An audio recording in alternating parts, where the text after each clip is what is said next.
जय माता रानी दोस्तों, आप सभी का बहुत बहुत स्वागत है आपकी अपने चैनल राधा कृष्ण ऑफिशियल में। उम्मीद करती हूँ आप लोग बहुत अच्छे होंगे। तो ये बताने के लिए कमेंट बॉक्स में जय माता दी जरूर लिखिएगा। तो चलिए दोस्तों, आज हम इस वीडियो में पौष मास के दूसरे दिन की कथा सुनेंगे। तो आप लोग कथा पूरा जरूर सुनिएगा। तो आज का जो कथा है वो बड़ा ही रोचक कथा है। आपकी जो ही मनोकामना हो, भगवान कृष्ण और माता राधा रानी की कृपा से आपकी सभी मनोकामनाएं पूर्ण हो। और दोस्तों, आज की कथा में हम कर्मा बाई और उनकी खिचड़ी का रहस्य सुनेंगे। तो बड़ा ही रोचक कथा है, इसलिए आप लोग प्रतिदिन मेरे इस चैनल पे सुबह सुबह आप लोग इस कथा का श्रवण जरूर कीजिएगा। और दोस्तों, कथा सुनने के बाद में वीडियो को लाइक और चैनल को सब्सक्राइब जरूर कर दीजिएगा। तो चलिए सुनते हैं कर्माबाई और कर्माबाई के खिचड़ी के रहस्य की कथा। तो कर्माबाई को मारवाड़ की मीरा भी कहा जाता है। जब भगवान श्री कृष्ण का उल्लेख आता है तो कर्माबाई का भी नाम आ जाता है। वे भगवान की महान भक्त थी और भगवान श्री कृष्ण उनके हाथ से प्रतिदिन भोग ग्रहण करते, भोग की थाली रिक्त कर देते थे। राजस्थान के नागौर जिले की मकराना तहसील में एक गांव है कलावा। इस गांव में जीवाराम ठुंडी के घर 1665 ईस्वी में एक पुत्री का जन्म हुआ। भगवान की बहुत मन्नत मांगने के बाद इसका जन्म हुआ था। नाम रखा गया कर्मा। कर्मा के चेहरे पर एक अनोखी आभा रहती थी। जीवनराम स्वयं धार्मिक पुरुष और अनन्य कृष्ण भक्त थे। उन्होंने भगवान के नाम पर मदन मोहन से अपने घर में कृष्ण भगवान का मंदिर बना रखा था। वे प्रतिदिन भगवान श्री कृष्ण की पूजा करते और भोग लगाते और भगवान को भोग लगाने के बाद ही भोजन ग्रहण करते। यह उनके घर के नित्य का नियम था। इस प्रकार समय बीतता गया। कर्माबाई प्रतिदिन अपने पिता को श्री कृष्ण भगवान की पूजा करते देखती, उनको भोग लगाते देखती। यही सब देखते सीखते कर्माबाई का बचपन बीत रहा था। बचपन से ही उस नन्ही कर्मा में भक्ति भाव के संस्कार थे। इन्हीं संस्कार के बीच पलते बढ़ते कर्मा 13 साल की हो गई। एक बार जीवनराम को कार्तिक पूर्णिमा स्नान करने के लिए पुष्कर जाना था। उनकी पत्नी भी उनके साथ जा रही थी। वे कर्मा को भी साथ ले जाना चाहते थे, लेकिन एक समस्या आ गई कि उनकी अनुपस्थिति में भगवान को भोग कौन लगाता। इसलिए उन्होंने कर्मा को यह जिम्मेवारी सौंप और बोले कि पुत्री, हम दोनों पुष्कर स्नान के लिए जा रहे हैं। तुम सुबह भगवान को भोग लगाना और उसके बाद ही भोजन करना। कर्मा ने यह जिम्मेदारी सहर्ष स्वीकार कर ली। माता पिता के तीर्थ यात्रा के लिए जाने पर कर्मा ने सुबह में स्नान आदि कर बाजरे का खिचड़ा बनाया और पूजा के लिए अपने घर में बने भगवान के मंदिर के समीप आ गई। भोग की थाल भगवान के सामने रख हाथ जोड़कर बोली कि हे प्रभु, भूख लगे तो भोग लगा हुआ है, अब भोग ग्रहण कर लेना, तब तक मैं घर के और काम कर लेती हूँ।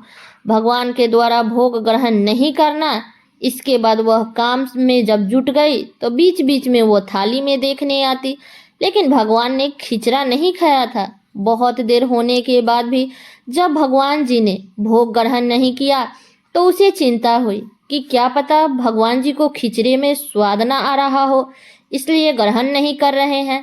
इसमें घी की और गुड़ की कमी रह गई है क्या। फिर जाकर उसने और गुड़ और घी मिलाया और वहीं बैठ गई, लेकिन भगवान ने फिर भी भोग ग्रहण नहीं किया। जब मायूस होकर उसने कहा कि हे प्रभु, आप भोग ग्रहण कर लीजिए, माँ बापू पुष्कर नहाने गए हैं, आपको भोग लगाने अभी कुछ दिन वे लोग नहीं आएंगे। आपको भोग लगाने की जिम्मेदारी मुझे दी गई है, इसलिए आपको भोग लगाने के बाद ही मैं खाना खाऊंगी। परंतु भगवान जी ने फिर भी भोग ग्रहण करना शुरू नहीं किया।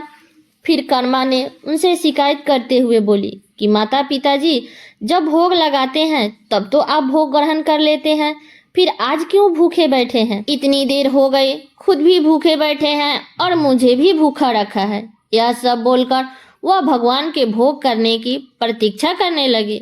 परंतु यह क्या, अब तो सुबह से दोपहर समाप्त हो शाम को चली थी। भूखी कर्मा अब रुआसा हो गई और दुखी होकर रोते हुए बोली कि हे भगवान जी, आप ग्रहण कर लीजिए भोग, अन्यथा मैं भी भूखी ही रह जाऊंगी। तब कान्हा के काठ की मूर्ति से आवाज आई कान्हा बोले कि कर्मा, तुमने पट बंद किया ही नहीं तो मैं भोग ग्रहण कैसे करूं? यह सुनकर कर्मा ने पट खींचकर उठ कर दी। तब भगवान श्री कृष्ण ने खिचड़े का भोग ग्रहण किया और थाली पूरी तरह खाली हो गई। कर्मा ने पलट कर देखा तो भोग की थाली में भोग नहीं बचा था। तब कर्मा बोली कि भगवान जी, इतनी सी बात थी तो पहले बता देते, खुद भी भूखे रहे और मुझे भी भूखी रखा। इसके बाद कर्मा ने खिचड़ा खाया। अब तो वह प्रतिदिन कर्मा खिचड़ी बनाती और भगवान जी को भोग ग्रहण करने आना पड़ता था। इस बीच में उसे लगने लगा कि उसे सबसे पहले भगवान को भोग लगा देना चाहिए, क्या पता उन्हें जल्दी भूख लग जाती हो। साफ सफाई, नहाने धोने के कारण भगवान के भोग में देर हो जाती हो। फिर वह सबसे पहले उठकर भोग बनाती और प्रभु को भोग लगा लेती, फिर अपने दिन भर की काम करती। कुछ दिन बाद उसके माता पिता तीर्थ से लौट आए। आते ही पिता ने अपनी लाडली पुत्री से पूछा, पुत्री, तुमने किसी भी दिन भगवान को भूखा तो नहीं रखा? कर्मा बोली, नहीं पिताजी, मैंने तो भगवान जी को प्रतिदिन भोग लगाया। फिर जब कर्मा की माँ रसोई में गई तो देखा कि जाते समय गुड़ का मटका भरा हुआ था, अब खाली कैसे हो गया। उन्होंने कर्मा को बुलाया और पूछा कि पुत्री, गुड़ कहाँ है? तब कर्मा ने बताया कि रोज भगवान श्री कृष्ण उसके पास आते और खिचड़े का भोग ग्रहण करते, कहीं मिठास कम ना हो जाए, इसलिए खिचड़े में गुड़ कुछ ज्यादा ही डाल दिया। उसने पहले दिन की हुई परेशानी के बारे में भी अपने माता पिता को बता दिया। तब कर्मा की माता पिता आश्चर्यचकित हो गए। तब कर्मा ने कहा कि भगवान जी ने बहुत देर तक भोग ग्रहण ही नहीं किया था, भोग फिर पट बंद करने पर ही किया। यह सुनकर माता पिता आश्चर्यचकित रह गए। वह जिन ईश्वर के आशीर्वाद हेतु इतने दूर तीर्थ यात्रा पर गए थे, जिन्हें पाने के लिए लोग ना जाने क्या क्या करते हैं, कहाँ कहाँ ढूंढते हैं, वे भगवान उनकी बेटी के हाथ से उनके घर में खिचड़ा खाते हैं, यह कैसे संभव है। और कर्मा के माता पिता को चिंता हुई कि मेरी बेटी कहीं बावली तो नहीं हो गई है, और ये भी सोच लिया कि क्या पता कर्मा ने ही पूरा गुड़ खा लिया हो। इस पे कर्मा ने कहा कि अगर आपको यकीन नहीं है तो कल देख लीजिएगा, मैं खुद भगवान को भोग लगाऊंगी। इसी चिंता में वह रात भर सोई भी नहीं। दूसरे दिन कर्मा ने खिचड़ी बनाया और मंदिर में भोग की थाली रखकर पट बंद कर दिया और बोला कि हे भगवान जी, ये लोग नहीं मान रहे हैं कि मैंने आपको ही गुड़ खिलाया है, अब आप भोग ग्रहण करके स्वयं सिद्ध कीजिए। भक्त की पुकार सुन भगवान को आना ही था और कान्हा खिचड़ा खाने आ गए। जब पट खुला तो जीवन राम और उनकी पत्नी आश्चर्यचकित थे कि भोग की थाली में भोग बचा ही नहीं। फिर कर्मा का जीवन प्रतिदिन भोग लगाते ही निकला। जब उनके माता पिता नहीं रहे तब वह एक दिन अपने कान्हा के मूर्ति के साथ तीर्थ धाम के लिए निकल पड़े, परंतु भगवान की कृपा से उन्हें हर दिन खिचड़ा बनाने के संसाधन मिल ही जाते और वे प्रतिदिन कान्हा को खिचड़ा खिला देती। तीर्थ धाम करती हुई देवी कर्मा भगवान जगन्नाथ जी के नगरी में पहुंच गई और वहीं रहने का मन भी बना लिया। वहां भी रोज भगवान को खिचड़े का भोग लगाती और पट बंद कर देती। भगवान भी प्रतिदिन उनके भोग को ग्रहण करते। जिस दिन उन्होंने पहली बार जगन्नाथपुरी में खिचड़ा बनाया, उसी दिन उनके पास से जा रहे एक बालक ने उनसे कहा कि माताजी, घी की बड़ी अच्छी सुगंध आ रही है, क्या भोजन बचा है? तब कर्मा ने बोला कि हाँ बालक, बचा है, तुम बैठो, मैं तुम्हें भी देती हूँ। यह कहकर देवी कर्मा ने उस बालक के लिए भी खिचड़ा लगा दिया। बालक पूरे मन से स्वाद लेकर खा रहा था। देवी कर्मा को यह देखकर सुखी अनुभूति हो रही थी। उस बालक ने खाते खाते पूछा, माता, क्या मैं कल आऊंगा तो फिर मुझे खिचड़ा खिलाओगी? यह सुनकर देवी कर्मा मुस्कुराई और बोली, हाँ पुत्र, तुम यदि प्रतिदिन आओगे तो मैं तुम्हें प्रतिदिन खिचड़ा खिलाऊंगी, तुम निसंकोच हो के आना। यह सुनकर बालक प्रसन्न हुआ और प्रतिदिन देवी कर्मा के पास खिचड़ा खाने आया करता था। जब एक दिन वह बालक खाकर जा ही रहा था, तभी उसने देखा कि एक साधु बाबा वहां आकर देवी कर्मा से कह रहे थे कि हे देवी, आप बहुत धार्मिक महिला है, भगवान को प्रतिदिन भोग लगाकर खाती है, परंतु इन सब के भी नियम होते हैं। आपको बिना नहाए ऐसे नहीं करना चाहिए। आप तो भगवान की परम भक्त लगती है। सो यह देवी प्रतिदिन साफ सफाई करने के बाद नहा धोआकर ही भगवान को भोग बनाया करे और लगाया करे। यह सुनकर देवी कर्मा ने उनको हाथ जोड़कर प्रणाम किया और कहा कि साधु बाबा, आप जैसा कह रहे हैं मैं वैसा ही करूंगी। मैं इस बात से अनभिज्ञ थी। फिर साधु बाबा वहां से चले गए। अगले दिन से देवी कर्मा साफ सफाई कर नहा धोआकर भोग बनाने लगी, परंतु अब भोग लगाने में देरी हो जाती और जब तक भोग नहीं लगता उस बालक को भी भोजन नहीं मिलता। बालक आकर माता से कहता, माता देर हो रही है, भूख लगी है, भोजन दो। माता कहती कि थोड़ी देर रुक जा लल्ला, मैं दे रही हूँ। बालक जल्दी जल्दी खाकर भाग जाता। कुछ दिन ऐसे ही बीता, परंतु यह कौन जानता था कि वह बालक साक्षात भगवान जगन्नाथ जी है, जो प्रतिदिन बालक का रूप धर कर्माबाई के हाथ से बना खिचड़ा खाने आते थे। इतने दिनों में जब जगन्नाथ मंदिर में भगवान का पट भोग के लिए खुलता तो भगवान के मुख पर खिचड़े का जूठन लगा होता। एक दिन पुजारी ने मुस्कुराते हुए मन ही मन कहा कि हे प्रभु, आपकी लीला भी अपरंपार है। जाने किस भाग्यवान ने भक्त के यहाँ आप जाकर प्रतिदिन खिचड़ा खाते हैं। फिर पूजा अर्चन हुई, दिन बीत गया, रात्रि हुई। रात्रि को पुजारी के स्वप्न में भगवान जगन्नाथ जी आए और उन्होंने पुजारी से कहा कि हे भक्त, तुमने सही पहचाना। मैं अपनी एक अनन्य भक्त कर्माबाई के यहाँ प्रतिदिन उनके हाथ से बना खिचड़ा खाने जाता हूँ। वह मुझे बिल्कुल अपने पुत्र सा लाड़ करती है। उनकी भक्ति से मैं अति प्रसन्न हूँ, परंतु इस मंदिर के एक साधु ने उन्हें कुछ आम जीवन की ज्ञानवर्धक बातें एवं उपासना का तरीका समझाया है, जिससे मुझे भोग लगाने में अब उनसे देरी हो जाती है। इसी वजह से मेरे मुंह पर खिचड़ा लग जाता है। प्रभु की लीला भी अपरंपार है। वह तो सर्वव्यापी है।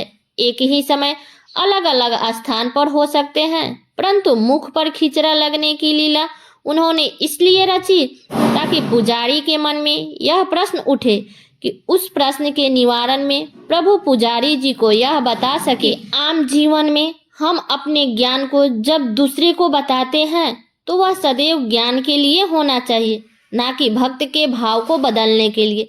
क्योंकि सांसारिक जीवन के लिए ज्ञान आवश्यक है, ज्ञान महत्वपूर्ण है, परंतु जहाँ भक्ति होती है वहाँ ज्ञान का कोई काम नहीं है।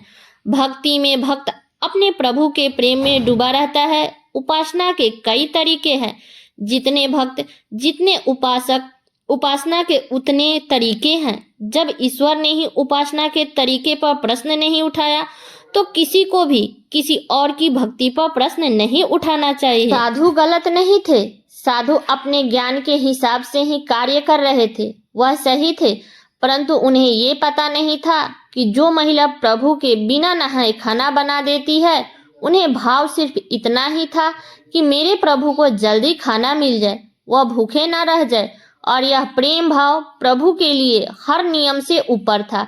इन बातों को सुनकर पुजारी जी ने साधु बाबा को बुलवाकर यह बात कही। साधु बाबा को भी अपनी गलती का एहसास हुआ कि वह भगवान और भक्त के बीच में आ रहे थे, और उन्होंने बिना समय गंवाए माता कर्मा के पास जाकर कहा कि हे देवी, आप जैसे प्रभु को पहले भोग लगाती थी वैसे ही लगाइए। मैं आपकी भक्ति नहीं समझ पाया, इसलिए मुझे क्षमा करें। देवी कर्मा ने कहा, जी ठीक है, मैं कल से फिर उसी समय पर वैसा ही भोग लगाऊंगी। माता कर्मा ने फिर उसी तरीके से भोग लगाना शुरू कर दिया और भगवान के मुख पर खिचड़े का जूठन अब नहीं लगा होता। ऐसे ही कई वर्ष बीत गए। एक दिन पुजारी जी ने देखा कि भगवान की आंखों से आंसू बह रहे हैं और वह भोग ग्रहण नहीं कर रहे हैं। तब उन्होंने मन ही मन फिर पूछा कि हे प्रभु, ऐसा कौन सा अपराध हुआ है हमसे कि आप भोग ग्रहण नहीं किए और आपकी आंखों से आंसू भी बह रहे हैं। प्रभु, यदि हमसे कोई अपराध हुआ है तो हमें क्षमा करें और भोग ग्रहण करें। आपके भक्त जन प्रसाद के लिए प्रतीक्षा कर रहे हैं। फिर क्या था, भक्त वत्सल प्रभु ने प्रसाद ग्रहण कर लिया। परंतु प्रभु के भोग देर से ग्रहण करने की बात और उनकी आंखों से आंसू बहने की बात पूरे प्रजा में तेजी से फैल गई। यह बात महाराज तक पहुंच चुकी थी। महाराज जी अति शीघ्र मंदिर पहुंचे और वे पुजारी जी से विचार विमर्श करने लगे। फिर उन दोनों ने भगवान के पास हाथ जोड़कर विनती की कि प्रभु कृपा करके हमें बताएं कि इस बात का क्या संदेश है। रात्रि पहर जब वह सो रहे थे तब भगवान राजा के स्वप्न में आए और उन्होंने कहा कि मेरी एक अनन्य भक्त थी कर्माबाई, जो प्रतिदिन मुझे खिचड़े का भोग लगाती थी और मैं प्रतिदिन उनके यहाँ बालक के रूप बनकर जाकर खिचड़ा खाया करता था। परंतु आज उन्होंने अपने अंतिम श्वास लिया और मुझ में सदैव के लिए लीन हो गए। अब मुझे बालक की तरह प्रेम कर कौन खिचड़ा खिलाएगा। यह सुन महाराज ने स्वप्न में ही भगवान से कहा कि हे प्रभु, आज से प्रतिदिन आपके भोग में कर्माबाई का खिचड़ा भी चढ़ेगा। यही सपना उन्होंने अपने दरबार में सुनाया और उसी दिन से जगन्नाथ जी के भोग में कर्माबाई का खिचड़ा भी चढ़ने लगा। तो ये थी भक्त कर्माबाई की कथा और उनके खिचड़े से जुड़ी प्रभु की लीला। तो हे प्रभु, जैसे अपने कर्माबाई को अपने चरण में स्थान दिया, वैसे ही हम सभी को अपने चरण में स्थान दीजिएगा। तो ये थी कथा कर्माबाई की। तो ये कथा मेरा यहीं तक का था। कैसा लगा ये कथा आप लोग कमेंट करके जरूर बताइएगा और इस वीडियो को शेयर कर दीजिएगा। तो चलिए दोस्तों, मिलती हूँ अगले वीडियो में किसी नए वीडियो के साथ में। तब तक के लिए नमस्कार।